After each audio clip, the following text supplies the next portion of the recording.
bien commencer cette émission, Invino Sud Radio a le plaisir d'accueillir Vincent Couche du Champagne éponyme. Bonjour Vincent. Bonjour. Alors un mot sur votre histoire familiale. Vous êtes ici d'une lignée de vignerons champenois depuis plein de générations dans les Côtes-des-Bars. Et oui, la Côte-des-Bars, c'est une zone un peu méconnue du Champagne, mais j'ai eu la chance de côtoyer mon grand-père, né en 1911, mort en 2010. Donc j'ai pu partager cette évolution de la Côte-des-Bars, qui est toujours en pleine grandeur, qui se découvre, qui est encore peut-être méconnue pour certains consommateurs français. Alors justement, je suis désolé, mais c'est où cette Côte-des-Bars par rapport à New York, Pékin et Londres ? Eh ben, on est à Paris, il y a la Seine, et ben la Seine passe au pied de ma maison. J'ai souvent, quand je vais à l'étranger, à Tokyo ou ailleurs, quand on me demande où c'est, eh ben je dis voilà, c'est la Seine, celle qui va à Paris, et ils arrivent à très bien localiser. Combien d'hectares vous avez aujourd'hui ? Alors aujourd'hui, j'ai un domaine de 15 hectares en Champagne. C'est énorme pour la Champagne, hein ? Et 35 en Bourgogne. Et 35 en Bourgogne ? Ouais. Où ça ? Donc sur le Chablisien, le Beaujolais et à Molem. Molem, berceau de l'ère cistercienne, un nouveau territoire à découvrir, un diamant brut. J'ai plus qu'à le tailler avec précision. Ludovic. Comment est-ce qu'on fait pour gérer autant parce que vous faites un travail incroyable, vous faites du travail sur mesure et vous avez énormément de vignes à gérer. Comment faites-vous ? Je dirais que pour moi, c'est une évidence. Je suis né dans les vignes. J'ai conçu les vignes à ma façon. Donc, entre la biodynamie, l'agroforesterie et autres, je dirais que je ne sais pas comment font les autres. Mais moi aujourd'hui, j'ai pas de chef de cave, j'ai pas de chef de culture, j'ai pas de directeur commercial. Je vais partout dans le monde. Vous êtes combien à bosser ? Une petite quantité. Non, mais quand même, oui. Mais pas tant que ça. Oui. Pas tant Parce que que ça. Superman, il a des collaborateurs et des stagiaires, Superman. Oui, mais le principe de la biodynamie, c'est de pouvoir observer, accompagner les vignes, et des fois le plus dur c'est de rien faire. D'être interventionniste en permanence, c'est fatigant, ça use, ça coûte. Être observateur, faire confiance à la nature, n'oubliez pas que l'homme fait partie de la nature et que la nature c'est notre plus grand allié. Aujourd'hui on parle de difficultés dans tous les sens, mais des fois c'est peut-être l'homme qui a créé les difficultés. Donc, quand il y a un équilibre, une symbiose entre la plante, le sol et notre intervention, qui est la minimum, des fois c'est peut-être tout simplement. Pour donner une idée, aujourd'hui, depuis les vendanges, hormis avoir pressé mon raisin, j'ai rien fait. Aucun intrant. Vous n'avez rien fait ? En tout cas, dans l'intervention des vins. Non, je plaisante. Vous plantez de temps en temps ou pas ? Ah, on a eu des soucis. Une année comme 2022 où tout le monde a adoré cette année, pour moi, c'est une année trop facile. Ouais. Et c'est pas une année que j'aime. Moi, j'aime la difficulté, j'aime l'expression. Au vignoble, c'était facile. C'est vrai, une année plutôt solaire, facile. 40 mm en pleine vendange. Si vous reprenez la pluviométrie de septembre 2022, on a pris de la pluie. Moi, je travaille bien sûr en levure indigène. Et bien, les levures indigènes sont lessivées. Pour moi, j'estime qu'il a fallu attendre 3 semaines pour qu'elles puissent revenir. On était sur un orage violent. Donc, conclusion, j'ai eu des soucis de montée de volatile. Aujourd'hui, j'ai pallié à ça en achetant mon propre labo, étudiant, travailler autrement avec les levures indigènes. Ouais. Bon, donc de temps en temps, il y a quand même des petits coups de stress quand même. Hein. Ludovic. Quelle est la différence concrète entre une magnifique année pour vous et une année qui serait difficile ? Quels sont les facteurs de difficulté ? Je vais vous choquer. Moi, je dirais qu'une très grande année, déjà, il faut un très grand terroir, les cépages qui sont en adéquation, une harmonie dans le sol, mais je dirais encore plus, et là, ça sera peut-être une première, moi, je dirais qu'il faut un peu de maladie. Puisque la vigne, en fait, étant donné qu'on lui demande d'être plus résistante, de contrecarrer ses attaques, elle va sécréter des polyphénols. Elle va être plus résiliente sur le travail, elle va baisser un peu ses rendements. Attention, il y a le un peu, et le un peu, chacun mettra son ordre. Donc aujourd'hui, vous parliez de difficultés avant. Non, moi j'aime ces années qui sont un peu plus exigeantes.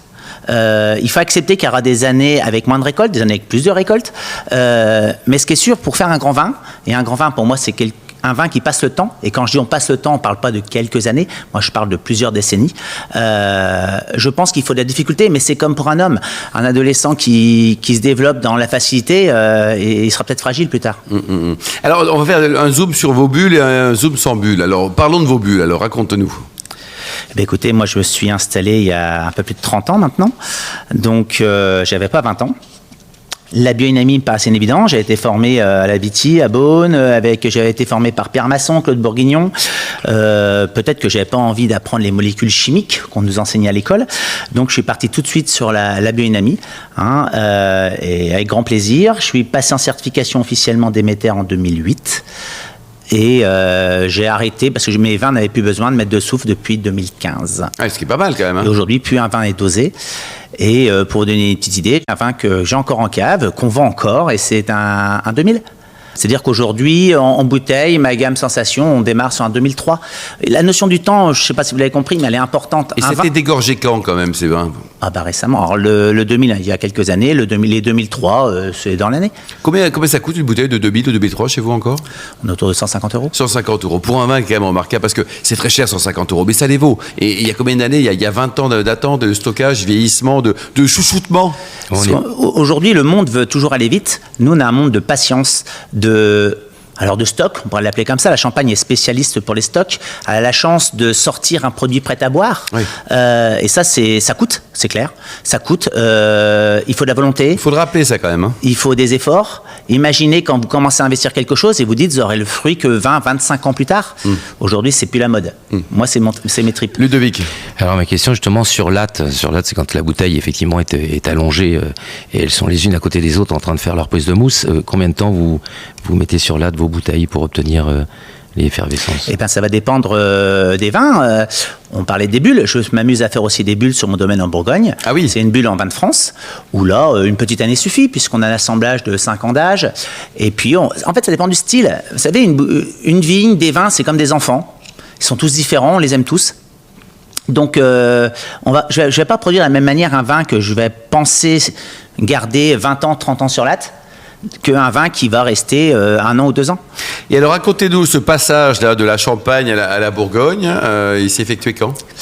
Et en fait, j'ai été formé à Beaune. Donc moi, je suis naissance champenoise. Vous l'avez dit, Côte des Bars. Côte des Bars, ça touche Chablis, quasiment 70 km. Ça touche la Côte d'Or. J'ai été formé à Beaune. Donc moi, je suis un des rares champenois qui parle en hecto, pas en kilo. J'ai une vision de la taille à la bourguignonne, avec un petit guyot simple. J'ai 300 fûts en vinification, mais j'aime pas le bois. Vous voyez, il y a plein de paradoxes où, en fait, je suis peut-être décalé par rapport au champagne classique et obligatoirement par rapport à la Bourgogne classique. Je vais être aussi décalé parce que je vais penser assemblage et cépage, ce qui fait que récemment j'ai investi un peu dans le Beaujolais. Il y a dans le Beaujolais aussi? Bien sûr, je suis à Juliana et à Vous dormez, vous dormez un peu quand même C'est ce qu'on appelle un métier. Je veux dire, moi j'ai la chance d'avoir ma femme qui... Quel est son prénom? Chloé. Chloé, on vous embrasse.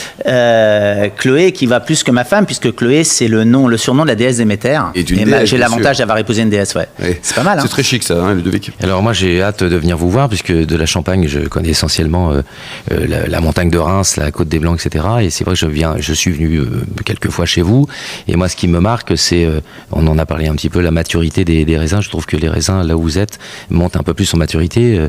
Vous disiez que vous aviez des raisins qui étaient en équivalence à 12,5 par rapport à ce qui peut se faire plus au nord de la Champagne où on a plutôt des raisins à 9,5, 10. Donc est-ce que vous validez le fait que le sud de l'endroit où vous êtes, vous avez plus de maturité sur les raisins? Alors une chose qui est sûre, la Côte des Bars, c'est le plus au sud de la Champagne. Voilà. On n'a pas tout à fait les mêmes sols, donc on aurait tendance à avoir un ensoleillement légèrement supérieur, mais je dirais que cette maturité est liée aussi à la pratique et au rendement. Moi, je n'ai pas forcément les mêmes rendements que les autres. Et depuis maintenant 7-8 ans, j'ai augmenté aussi mon potentiel de photosynthèse, ce qu'on appelle la surface foliaire exposée. Donc, pour avoir un équilibre entre mes raisins et les mètres carrés de feuilles, ça c'est très important. À l'inverse, si j'avais une année un petit peu plus chaude, je pense à 22, je pense à 19, je pense à 15, qui est une année que j'adore, une année plutôt solaire, je vais aller travailler sur la fraîcheur. D'accord. Et il y a un site internet pour potentiellement sur vos deux domaines, hein? J'ai un site internet, oui. C'est lequel? Au nom de Vincent Couche, où on va trouver mes vins. Génial. Et si on passe dans la région, vous avez un hôtel et le conseiller ou un gîte? Alors, on a l'avantage que la Côte des Bars, aujourd'hui, on a un restaurant extraordinaire, ça s'appelle le Garde Champêtre. D'accord. Qui a ouvert maintenant il y a quelques années, étoiles vertes et tout, donc nos paysages sont magnifiques et assez nos pieds. Merci beaucoup Vincent Couche, merci également à vous Ludovic Messier. On se retrouve dans un instant avec le Vino Quiz pour gagner des très jolis cadeaux en jouant sur invinoradio.tv.